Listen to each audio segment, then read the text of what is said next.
Excited pa rin ba kayong makapamasyal ngayong kalagitnaan na ng summer? Sagot namin kayo simula ngayong Mayo dahil ilang sikat ang maghahatid sa atin ng summer sa probinsya.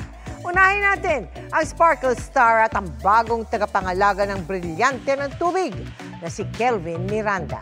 Sinamahan niya sa makasaysayang Pangasinan si Claire Lacanilaw ng GMA Regional TV1 North Central Luzon.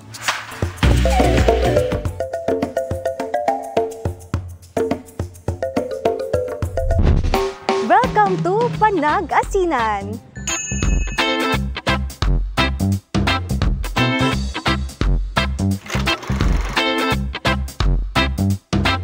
Diyan galing ang pangalan ng lalawigan ng Pangasinan na kilala sa paggawa ng asin at world-class na mga tanawin. Bukod sa pasyalan, marami rin tayong matututunan dito sa Lingayen, Pangasinan, na hitik sa kasaysayan.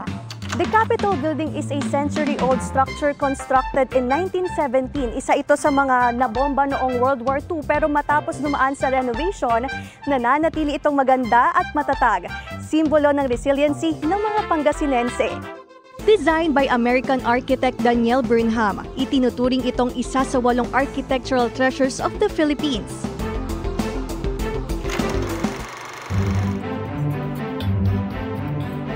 From one capital to another, let's go to Casa Real.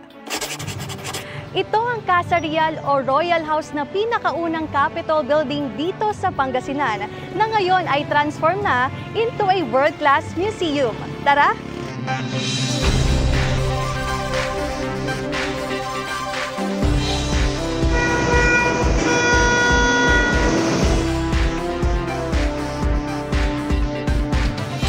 Kapuso, espesyal ang araw na ito dahil makakasama natin ang GMA Sparkle artist na si Kelvin Miranda. Welcome to Banaan Museum. Maraming salamat sa pag-invite dito. Tara!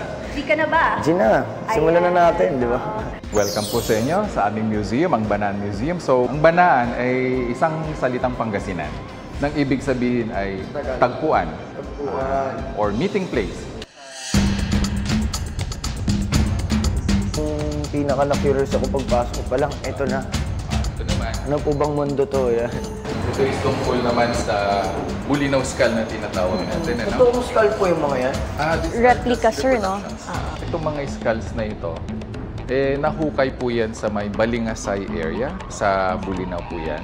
Nagkaroon po ng archaeological diggings in the 1960s. Along with the Bulinaw skull, may nahukay pa silang other skulls, totaling to 67 skulls all in all. Sa totoo lang, halo-halong emosyon. Halo-halo din yung nakita kong ngayon ko lang nalaman dito sa Pangasinan. Nakakilabot din yung ilan kasi parang grabe yung preservation nangyari.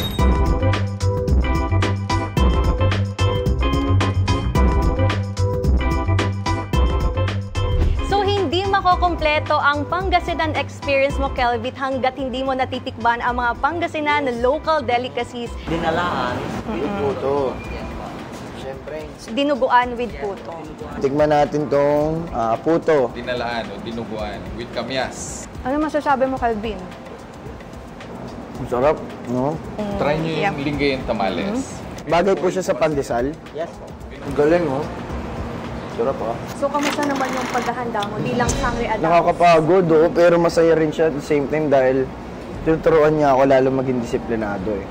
Pagkain, sa oras ng pag-iensayo.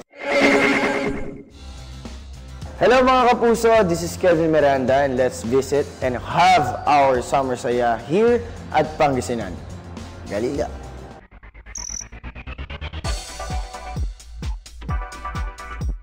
At kung hanap nyo naman ay scenic sunset view, isa sa mga di pa masyadong dinarayong beach dito sa Lingayen, ang Estanza. Right at the heart of the province of Pangasinan, dito sa Lingayen, matatagpuan ang Estanza Beach. Mula sa bayan ng Lingayen, maaring sumakay ng tricycle papunta rito sa beach. Perfect picnic groove ito kasama ang pamilya at barkada. Pwede ring magdala ng tent pang glamping. Sa hapon, be mesmerized sa golden sunset facing the majestic Lingayen Gulf. Tara na sa probinsya ng Pangasinan. Claire Lacanilaw para sa 24 Oras Summer Saya sa probinsya.